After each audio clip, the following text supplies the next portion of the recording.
नमस्कार सभी सरपंच और पंच बनने वाले और जो उम्मीदवार के लिए खड़े होने वाले हैं उन सभी को हमारी तरफ से आप सभी को हमारी तरफ से हार्दिक शुभकामनाएं आगे जीत के लिए। तो आशा करता हूं आप सभी लोग जो भी देख रहे होंगे इस वीडियो को या तो सरपंच बनना चाहते होंगे या पंच बनना चाहते होंगे, तो आप लोग इसीलिए इस वीडियो को देख रहे होंगे। तो आपके लिए कुछ महत्वपूर्ण जानकारी, जैसा कि आपने थंबनेल में भी देखा है कि आपको पता है कि जैसे कितने बच्चे होने चाहिए और क्या विकलांग को भी काउंटिंग किया जाएगा उन बच्चों में या नहीं किया जाएगा, या फिर किसी बच्चे की डेथ हो गई तो क्या वो बच्चा भी उसमें काउंटिंग होगा या नहीं होगा, इन पर चर्चा करेंगे। साथ ही में जो 3 रूल है क्या उनको हम गलती कर दें उनमें तो क्या हम सरपंच के जो है पद से बाहर हो जाएंगे या फिर नहीं होंगे। तो मैं ऐसे 3 रूल आपको बताऊंगा, साथ में जो बच्चों को लेकर के समस्या है वो सारी समस्या भी मैं यहां पर बताने वाला हूं। तो आप इस वीडियो को क्या करना, थोड़ा अंत तक देखना, मैं पूरी जानकारी आपको बताने वाला हूं। तो चलिए सबसे पहले यहां चलते हैं। तो यहां पर साफ साफ लिखा हुआ है, मैं बच्चों वाला बाद में बताऊंगा, पहले जो ये यहां पर देख लेते हैं। तो ये देखिएगा, ये ऑफिशियल नोटिस है दोस्तों। क्या है? ऑफिशियल नोटिस है। तो देखो यहां पर लिखा हुआ है पूर्ण रूप से भरा जाना आवश्यक है। क्या चीज है, बिंदु संख्या 1, बिंदु संख्या 2, बिंदु संख्या 3, बिंदु संख्या 4, ये पूर्ण रूप से भरा जाना आवश्यक है। किसमें? जब आप सरपंच का पद के लिए फॉर्म भरोगे ना, उसकी बात कर रहा हूं मैं यहां पर। जिस दिन आप फॉर्म भरने जाओगे, नामांकन करने जाओगे, उस समय की बात है ये। तो क्योंकि अभी आपको ये पूरा निपटारा कर लेना है और आपको जब फॉर्म भरो तब भी ये चीजें ध्यान रखनी है, इसलिए मैं अभी आपको बता देता हूं। इसका भी कोई कॉलम रिक्त नहीं होना चाहिए। पूर्ण रूप से भरा जाना चाहिए, इसका भी कोई कॉलम रिक्त नहीं होना चाहिए। तो क्या है?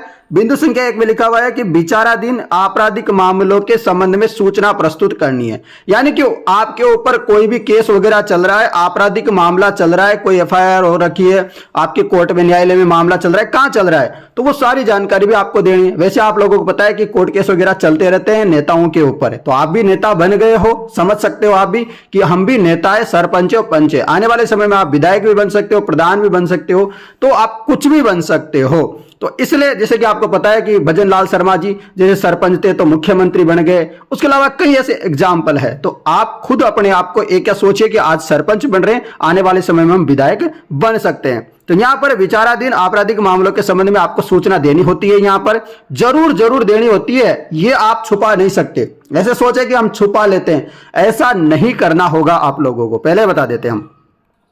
बिंदु संख्या 2 में लिखा हुआ है कि आपराधिक प्रकरणों में दोष सिद्धि से संबंधित सूचना प्रस्तुत करनी होगी। यानी कि आपके ऊपर आपराधिक मामला ही है या फिर आप आपराधिक प्रकरणों में दोषी सिद्ध भी हो चुके हैं, उसकी सूचना भी आपको देनी होगी। बिंदु संख्या 2 की बात करें तो तीसरी चीज में इंपॉर्टेंट चीज लिखी हुई है कि संतान के संबंध में सूचना प्रस्तुत करनी है। हां, आप गलती से भी यह सूचना मत छुपा लेना, ये तीनों सूचना 1, 2 और 3 ये ऐसे समझ लीजिए, नोट लगा करके अभी से आप समझ लीजिए कि इनमें से एक भी सूचना छुपाई आपने, आप इनमें जो है दोषी पाए गए, आप इनके मतलब झूठी चीजें लिखी गई, तो आप सीधे सरपंच के पद से बाहर और आपके ऊपर कार्यवाही और की जाएगी। परंतु जो संपत्ति के संबंध में सूचना प्रस्तुत करनी है, इसे आप कर भी सकते हैं, अनैच्छिक है, मतलब ये इतना इंपॉर्टेंट नहीं है, परंतु बरी जानी चाहिए, ताकि इससे भी पता लगता है। क्या पता लगता है आपको बता देते हैं।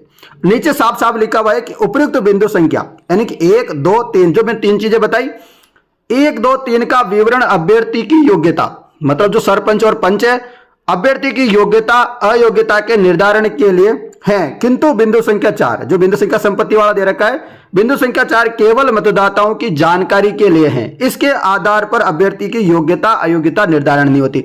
यानी कि आप सरपंच बनने, आपने फॉर्म में कोई गलती वगैरह की है या नहीं की है, इससे कोई निर्धारण नहीं होता, परंतु 1, 2, 3 कॉलम नंबर बिंदु संख्या 3 तक इनसे निर्धारण होता है। यह जरूरी है आपके लिए। अब आपके सोच रहे होंगे सर कि बिंदु संख्या 3 के बारे में बता दो, क्योंकि हमारे बच्चे भी है। कोई बता रहा होगा कि हमारे 3 बच्चे हैं जिनमें से एक विकलांग है, या फिर किसी के 4 बच्चे थे उनमें से किसी की 2 की डेथ हो गई या 1 की डेथ हो गई, तो मतलब ऐसी जानकारी भी है। या आपने फिर गोद ले लिया है कोई बच्चा, उस संबंध में भी, यदि आप बहुत सारे होते हैं जो जिनके बच्चे वगैरह नहीं होते, वो गोद ले लेते हैं, तो उस संबंध में भी यहां पर जानकारी, तो मैं आपको बताने वाला हूं पूरी जानकारी। थोड़ा ध्यान से देखना क्योंकि जरूरी है।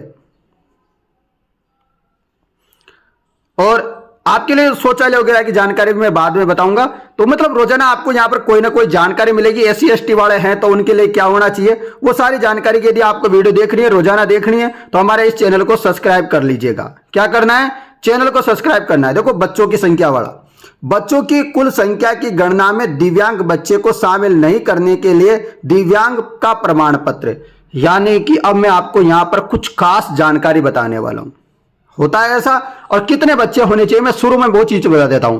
दिव्यांग वाले हैं तो वो इस वीडियो को आगे देखें, और आप नहीं है दिव्यांग वाले या जिनके कोई भी संतान वगैरह नहीं है, शादी नहीं हुई है, तो वो इस वीडियो को यहां पर स्टॉप कर सकते हैं। आप समय बर्बाद ना करें। और जिनके कोई विकलांग वगैरह है तो वो आगे वीडियो को देखना। अभी मैं कुछ जानकारी बताने के बाद, अभी रुक जाओ, मैं बता देता हूं कितने बच्चे होने चाहिए।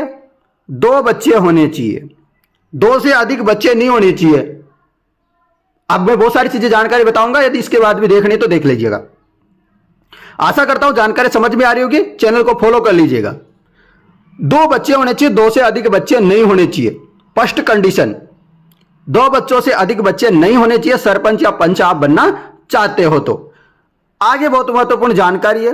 पंचायत राज अधिनियम की धारा, जो धारा 19 के खंड ट में लिखा गया है कि परंतु 4th ग में यह प्रावधान है कि बच्चों की कुल संख्या की गणना करते हुए ऐसे बच्चे नहीं गिना जाएगा। यानी कि 2 बच्चों की गणना करते हुए ऐसे बच्चों को नहीं गिनेंगे। यानी कि आपके 3 भी बच्चे हैं, जैसे कैसे मैं बताऊंगा एग्जाम, ऐसे बच्चों को नहीं गिना जाएगा जो पूर्व के प्रसव में जन्मा हो और दिव्यांगता से ग्रसित हो। यानी कि या तो पूर्व में प्रसव से जन्मा हो, ठीक है, और वो क्या हो, दिव्यांग ग्रसित हो, यानी कि विकलांग हो। यानी कि 3 बच्चे